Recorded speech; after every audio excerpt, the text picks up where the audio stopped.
concept of cost of capital. Yesterday we have just understood the basics. Basic हमने देखा था cost of capital का, that what is cost of capital? Cost of capital is nothing but just the weighted average cost of the different sources of fund.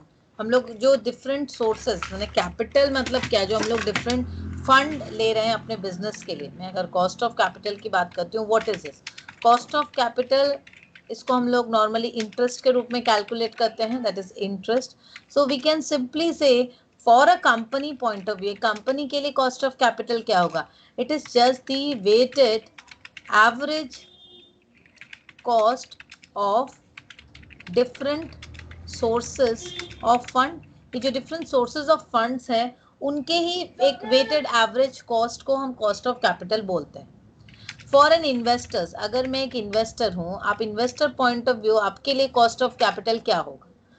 मैं अगर एक जगह पर FD कर रही हूँ, मैं क्या एक्सपेक्ट करूंगी कि मैं अपने पैसे को अपने से दूर रख रही हूँ. टाइम वैल्यू ऑफ मनी में हमने देखा है ना कि हम अपने पैसे को अपने से डिपार्ट कर रहे हैं.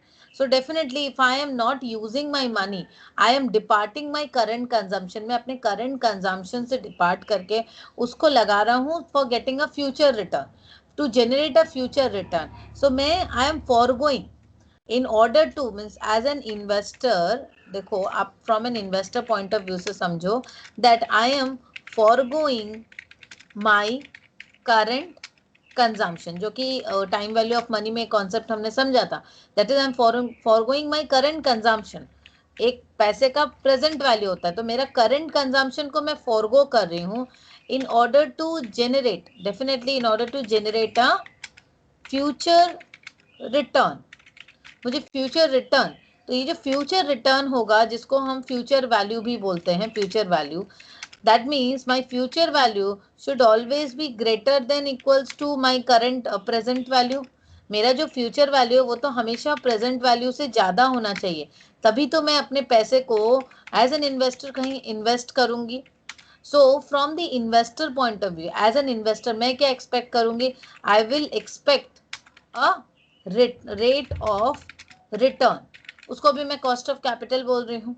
उसको भी हम cost of capital बोल सकते हैं कि मैं अपने capital को अगर forgo कर रही हूँ, अभी कहीं invest कर रही हूँ, तो I will expect a certain rate of return. So from the company aspect, company ने क्या किया? company ने sourcing की. एक कंपनी को फंड की जरूरत थी, वो कैपिटल सोर्सिंग की. कैपिटल की जो सोर्सिंग की, उसका कैपिटल का जो कॉम्बिनेशन है, उसने कहीं से डेट उठाया, कहीं से इक्विटी फंडिंग की, कहीं से फिर बैंक लोन वगैरह लिया. तो उसने अपने बिजनेस को चलाने के लिए, अपने प्रोडक्शन को बढ़ाने के लिए, may be the company use different sources of fund. तो ये जो डिफरेंट सोर्सेज ऑफ फंड है, जैसे कंपनी ने कुछ डेट लिया, उधारी ली, तो उधार में हो सकता है उसको 10% पेमेंट करना पड़ रहा है इंटरेस्ट. इक्विटी में उसको पेमेंट करना, मिनिमम रेट ऑफ रिटर्न उसको प्रोबेबली उसको 6% देना है, ठीक है. और बैंक में उसको may be 12% rate of return देना है, फिक्स्ड है. तो यहाँ पर ये जो डिफरेंट सोर्सेस के जो कॉस्ट आ रहे हैं ना, इन सबका हम लोग एवरेज निकालते हैं, जिसको हम लोग बोलते हैं cost of capital. Fine. Now in order to find the cost of capital और with the assumption, ये capital जो cost of capital है ना, ये हम लोग को capital budgeting decision लेने में, investment appraisal में, ये सारे कुछ जगह पर हमें बहुत ज़्यादा इसकी ज़रूरत होती है. To understand this subject, why we need to understand this concept of measuring this cost of capital, it is simply because there will be different budgeting decisions, there will be different investment decisions. So for all those things we need to understand the different assumptions lying behind the cost of capital as well as the different formulas. वो हमको समझने की जरूरत है, ठीक है. तो अब हम कुछ assumptions पे आ जाते हैं. What are the basic assumptions? क्योंकि विदाउट assumption कोई भी चीज स्टार्ट नहीं कर सकते. हम कोई भी थ्योरी को जब समझते हैं तो there are certain assumptions. Now, different assumptions in case of cost of capital is the risk characterizing the new project under consideration is not significantly different from the risk characterizing the existing investment of the firm. देखो ये एक assumption है, basic assumption जो कि हमारे traditional cost of capital analysis में है, that is acceptance and financing of project do not affect the firm's business and financial risk. ये हमारा traditional एक concept है. ट्रेडिशनल कॉन्सेप्ट है हमारे, मतलब ट्रेडिशनली जो हम लोग कॉस्ट ऑफ कैपिटल देते हैं कि भाई हम जो कैपिटल सोर्स कर रहे हैं उस पर हमको जो खर्चा देना है, इंटरेस्ट बियर करना है, उसका एजम्पशन क्या है कॉस्ट ऑफ कैपिटल एनालिसिस का, कि हम जो एक्सेप्ट कर रहे हैं नया जगह से फाइनेंसिंग ऑफ प्रोजेक्ट, वो मेरे बिजनेस को या फाइनेंशियल रिस्क को अफेक्ट नहीं कर रहा है। ये मेरा ट्रेडिशनल थॉट प्रोसेस है। इसमें जो अजम्पशंस हैं वो बता रहे हैं, फर्स्ट अजम्पशन जो है, फर्स्ट बता रहे हैं रिस्क जो है, रिस्क प्रोफाइल है ना, risk characterizing the new project under consideration is not significantly different from risk characterizing the existing investment of the firm। मतलब जो risk level है वो risk level जो पहले था वही आगे भी होने वाला है। मतलब it is same for all the type of project, जितने भी टाइप के प्रोजेक्ट हैं उसमें रिस्क लेवल बरोबर है, इसमें कोई चेंजेस नहीं आ रहा है। ठीक है। Now second one is the firm will continue to pursue the same financial policy। यहाँ पे देखो ये जो assumption, नॉर्मल इकोनॉमिक्स में भी जो assumptions होते हैं ना, ऑलमोस्ट सारे चीज को फिक्स रखा जाता है। जब हम assumptions लेके चलते हैं तो मार्केट रिमेन्स कांस्टेंट, जैसे डिमांड थ्योरी में ये कांस्टेंट वो कांस्टेंट, तो यहाँ पर भी assumption भी ऐसे कांस्टेंट ही होते हैं कि रिस्क लेवल सेम है, जो कि सेम नहीं हो सकता कभी भी। Firm will continue to pursue the same financial policy, same financing policies हैं कि हम लोग जो फाइनेंसिंग करेंगे the different sources of fund that will also remain same. तो same financing policy, there will be no deviation from the debt equity mix presently adopted by the firm. The cost of capital के consist of the following three component. अब यहाँ पे दूसरा जो एक concept दिया हुआ है, the cost of capital consists of the following three components। क्या क्या components है आप देखो। First is business risk premium, business risk premium, सीधी सी बात है, कोई भी बिजनेस में अगर आप लगाते हो पैसा उसमें एक रिस्क तो रहता ही है। Second, financial risk premium, financial risk that is F। Last, the riskless cost, riskless cost of each class of financing, इसको हम रिप्रेजेंट करें RJ। ठीक है, ये डिफरेंट चीजें हैं। So will get the formula as K is equals to B plus F plus RJ। देखो यहाँ पे क्या बता रहा है, हमने एक एजम्पशन लिया। एजम्पशन क्या लिया कि जो भी हमारा, पहले तो हम एजम्पशन ले रहे हैं कि हमारे जो फिनेंसिंग है, जो ट्रेडिशनल कॉस्ट ऑफ कैपिटल का जो एनालिसिस करते हैं ना ट्रेडिशनल व्यू पॉइंट से, कि हम कोई भी नया फिनेंसिंग करते हैं, फिनेंसिंग ऑफ द प्रोजेक्ट, जैसे मैंने एक प्रोजेक्ट में फिनेंसिंग करवाई कोई बैंक से, उससे मेरे करंट जो बिजनेस के सिनेरियो है या करंट फाइनेंशियल रिस्क पे उसका कोई इम्पैक्ट नहीं होने वाला। ये एक हमारा पहला एजम्पशन है। दूसरा एजम्पशन क्या है कि कंपनी जो है, मतलब कंपनी का जो अभी का मेरा, सपोज अभी जो मेरा रिस्क प्रोफाइल बना हुआ, ऑटो एक बिजनेस जब आप करते हैं उसमें एक बाय डिफॉल्ट एक बिजनेस रिस्क रहता है, आप कोई भी बिजनेस करो। तो यहाँ पे क्या बता रहे हैं एजम्पशन में, फर्स्ट की रिस्क लेवल इज सेम, अभी जो मेरा रिस्क प्रोफाइल बना हुआ है और जो मैं आगे नया प्रोजेक्ट ले रही हूँ उस पर भी रिस्क मेरा सेम रहेगा। ठीक है। नेक्स्ट इज कंपनी के फाइनेंसिंग पॉलिसी चेंज नहीं होने वाली, ये दूसरी चीज हो गई। अब इसके हिसाब से बता रहे हैं कि कॉस्ट ऑफ कैपिटल, एक जो कॉस्ट ऑफ कैपिटल होता है उसमें तीन कंपोनेंट होते हैं। कॉस्ट ऑफ कैपिटल में क्या क्या कंपोनेंट होंगे, मतलब हम जो ये कैपिटल सोर्स कर रहे हैं, मैंने अगर पैसे लिए, कैपिटल फंडिंग करवाई, तो उसमें तीन कंपोनेंट होते हैं। एक होता है बिजनेस रिस्क प्रीमियम, आप जो बिजनेस कर रहे हो उस पर एक रिस्क है उसका premium. Financial risk premium, financing जो कर रहे हैं उस पर भी एक रिस्क है। रिस्क प्रीमियम मतलब क्या, रिस्क लेने के लिए मुझे एक एक्स्ट्रा अमाउंट चाहिए, वो अगर बिजनेस रिस्क है वो फाइनेंशियल रिस्क है। और एक है riskless cost of each class of financing, और एक होता है रिस्कलेस कॉस्ट, वो बेसिक होता है, बेसिक मिनिमम, बिना रिस्क लिए उतना मुझे मिलेगा ही। सपोज अगर मैं कोई बैंक में गवर्नमेंट बॉन्ड में एफडी कर रही हूँ, वहां पे मुझे 6% मिलेगा ही। तो अगर मुझे पता है कि गवर्नमेंट बॉन्ड में एफडी किया मैंने, then I will definitely get a return of 6%। तो if I am moving from government bond, मैं अगर कोई भी प्राइवेट सेक्टर में इन्वेस्टमेंट करूंगी, पीआई में जाऊंगी, then definitely I will expect a higher return. मुझे ये 6% से ज्यादा ही चाहिए होगा ना। जब मैं गवर्नमेंट बॉन्ड में इन्वेस्टमेंट कर रहा हूँ मुझे 6% मिल रहा है, तो गवर्नमेंट बॉन्ड के बाहर मैं कहीं भी जाऊंगा, अगर मुझे प्राइवेट सेक्टर इन्वेस्टमेंट करना, definitely I will consider the above three factors. मैं रिस्कलेस कॉस्ट तो 6% है, नो डाउट इसके ऊपर ही होगा। इसमें बिजनेस रिस्क हो गया सपोज 2%, फिनेंशियल रिस्क हो गया 4%, तो यहाँ 4-4-6% मतलब 12% टोटल। तो अगर मैं as an investor government bond में जा रही हूँ 6% में इन्वेस्टमेंट कर रही हूँ, दूसरे जगह पर प्राइवेट इन्वेस्टमेंट करते वक्त तो हो सकता है 12% हो जाता है। अब हम लोग जा रहे हैं, इसके आगे मैं बढ़ती हूँ। The changing cost of each class of capital J over a period of time remains affected by supply and demand as the financial and business risk are constant. यहाँ पे क्या बता रहा है, changing cost of each class of capital, her class of capital जो है वो change हो रहा है एंड और इसमें हम मान रहे हैं कि फाइनेंशियल रिस्क और business risk is constant. Financial risk और बिजनेस रिस्क को आप कांस्टेंट मानो। Variability in operating profits is measured by business risk. यहाँ पे क्या बता रहा है, variability in operating profit, operating profit जो है उसमें क्या वेरिएबिलिटी आएगी, it is measured by business risk. देखो ऑपरेटिंग, ये जो बिजनेस रिस्क है, बिजनेस रिस्क किस चीज को बता रहा है, बिजनेस रिस्क सीधी सी बात है, इस महीने बिजनेस बहुत अच्छा चला, नेक्स्ट महीने नहीं भी अच्छा चले तो वेरिएबिलिटी तो आएगी ही।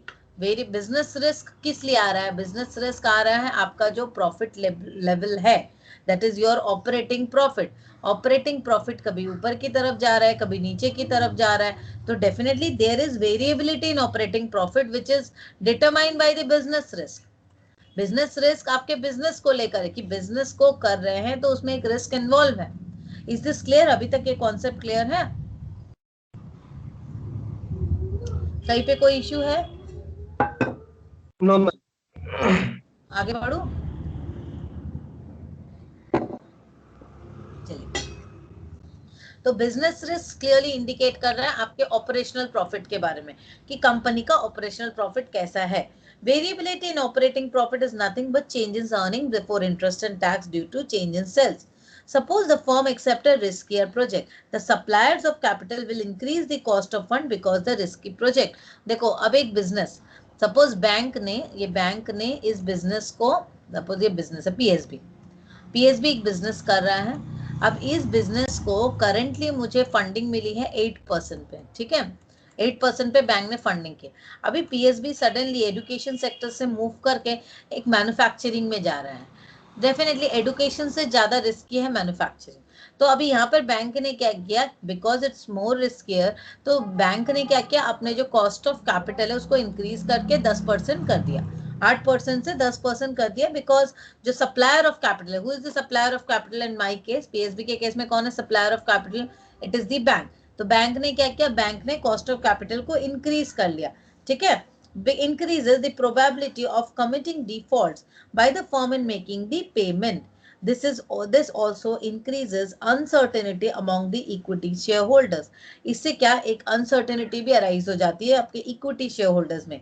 They expect higher return, जैसे पीएसबी ने बैंक से लोन लिया था, वैसे ही तो पीएसबी शेयर होल्डर्स से भी ले सकते हैं ना, इक्विटी होल्डर्स, जैसे मैंने यहाँ बताया था इक्विटी वाले 6% है।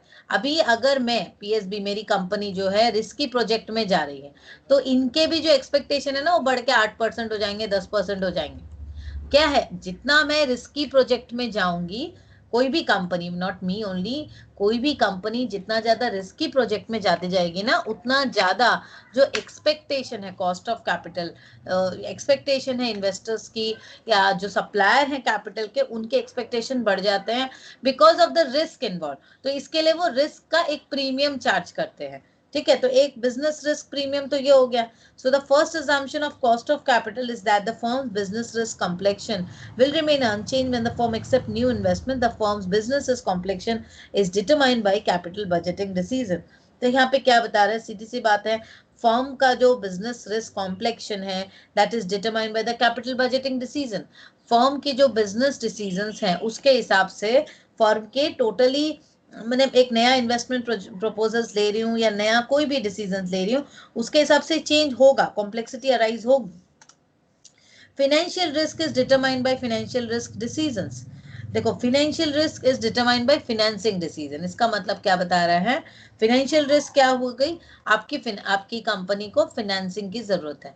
Now I have taken different sources of finance, ठीक है, कुछ डेट सोर्सेज ले लिया, कुछ इक्विटी सोर्सेज ले लिया।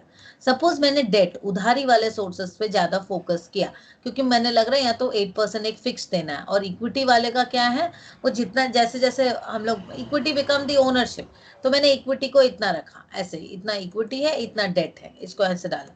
तो क्या डेट पे अगर ज्यादा रिसोर्ट कर दिया तो मुझे जितना मैं कमाऊंगी उतना तो मुझे सर्विसिंग ऑफ डेट में ही चला जाएगा, डेट उधारी ही कंप्लीट करते हुए चली जाएगी।